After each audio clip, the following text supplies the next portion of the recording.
ABC Wednesday. Y'all complain all day. We want books. We want paper towels in the classroom. Bet you want raises too. I'm still waiting on the paper towels. Abbott Elementary returns with the new season. We asked the district for more after-school programs. They gave us $50 for class pets instead. Critics cheer. Abbott Elementary continues to be one of the funniest and most beloved shows on TV. What y'all doing out there? Taking bribes. Proud of y'all. Abbott Elementary. Season premiere Wednesday, 9:30, 8:30 Central on ABC and stream on Hulu. This episode is brought to you by CarMax. Searching for your next car?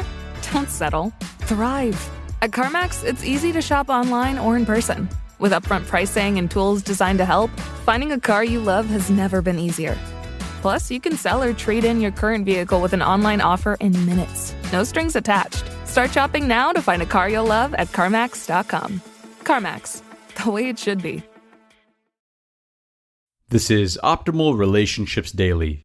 Love is Not a Thing, Part 2, by Will Penney of BeBetterStupid.com. Hello, everybody. I am Greg Audino, and welcome back to Hump Day here on ORD. I'll be covering Part 2 of a post from Will Penney of BeBetterStupid.com. And a little note, he uses a lot of, we'll say naughty words, but we do bleep out anything even on the borderline of what could be considered explicit. So, you won't hear it, but I'm sure you'll be able to make out the words if you think real hard about it. Meanwhile, we've had quite a time editing this one. Enough of that, though.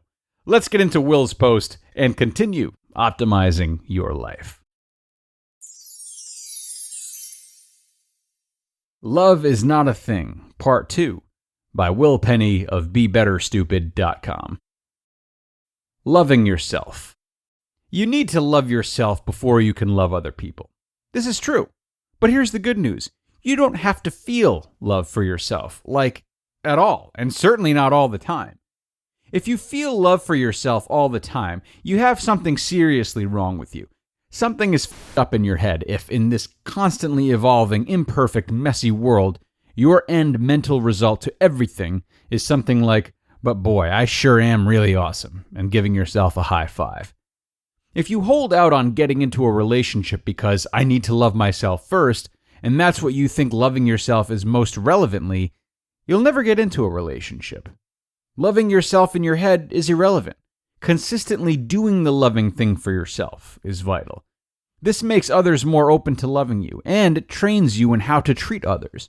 If you treat yourself like you will in some way treat others like as well. People struggle with this because they don't know what it means to love oneself. They think that doing the loving thing for yourself is having 2 pints of Ben & Jerry's and watching lots of shows about middle-aged rich ladies with too much plastic surgery. They think it's about doing what feels the best right now. In fact, though, loving yourself is about doing what is best for yourself. It's about loving the future you. It's not about what you want right now. It's about getting yourself closer to what you really want in your life in general. It's sacrificing the ice cream you want for the abs you really want. It's sacrificing the listicle you want for the success on a project you really want. It's sacrificing seeing literally every single Marvel movie for doing, anything that will help you long term at all. Love yourself in this way before you bring someone else into your mess.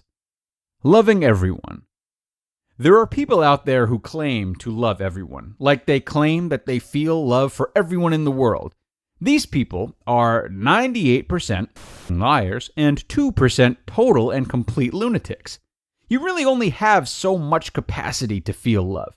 Most of us can't extend that beyond our family and 3 friends max. Don't ever think that it's a good thing to be able to feel love for everybody you meet. It's not. It's weird and almost always fraudulent. You don't love the guy you don't know who smells like on the bus. You don't love your coworkers. You don't actually love thy neighbor. Not like that. Gross. But here's the good news. You do have endless capacity to show love. You can always approach someone with the intent of putting them first, to think about their needs, and to move heaven and earth for them as if they're the most important person in the world in a given moment. You can always assume the best of someone and not be a judgmental know-it-all to anyone. You can approach everyone on the earth leading with love and seeking out the best for them, and you can do it while thinking they're all. And that's the really noble, powerful, magical love. That's the kind that can change the world. It's the kind where you stick to your vow to show love to someone forever, no matter how much they get into model trains when they turn 45. It's to always try to sacrifice your current self in favor of future you. It's to act like a total stranger is your brother, and to love him as such, even if on the inside you're thinking, God, this guy sucks. A lot of people out there aren't loved in the sense that nobody feels love for them, and that may never change. Some people are assholes who frankly don't deserve love, and some just have luck, or a face that's tough to get past. But you can show everybody love, and showing love to people who would otherwise become bitter assholes is how you make fewer bad people, and that's so valuable. So feel love for whoever brings the love out of you, and put your focus on those people in general. Sure, but show love as much as you can all the time. Act with love whenever possible. Make your default to your family, your fellow man and lady, and perhaps most importantly, yourself. Lead with love in your actions no matter what, even if your feelings do mostly amount to, this guy. You just listened to part 2 of the post titled, Love is Not a Thing, by Will Penney of BeBetterStupid.com. At Sierra, discover top workout gear at incredible prices, which might lead to another discovery. Your headphones haven't been connected this whole time. Awkward. Discover top brands at unexpectedly low prices. Sierra, let's get moving. This episode is brought to you by Opill, the first over-the-counter daily birth control pill available in the U.S. Opill is FDA approved, full prescription strength and estrogen-free. Plus, there's no prescription needed. Finally, the days of needing a prescription for birth control are over. Opill is available online and at most major retailers. Take control of your health and reproductive journey with Opill. Birth control in your control. Use code BIRTHCONTROL for 25% off your first month of Opill at Opill.com. My name is Lorne Michaels. I'm the producer of Saturday Night. The whole night? Yeah, the whole night. Based on the insane true story of the first time Saturday Night went live. You ordered a llama? Yeah, we all decided it was much funnier than a donkey. Saturday Night, rated R, now playing exclusively in theaters. All right, that wraps up Will's article. A nice, frank, and unpopular opinion on what it means to love.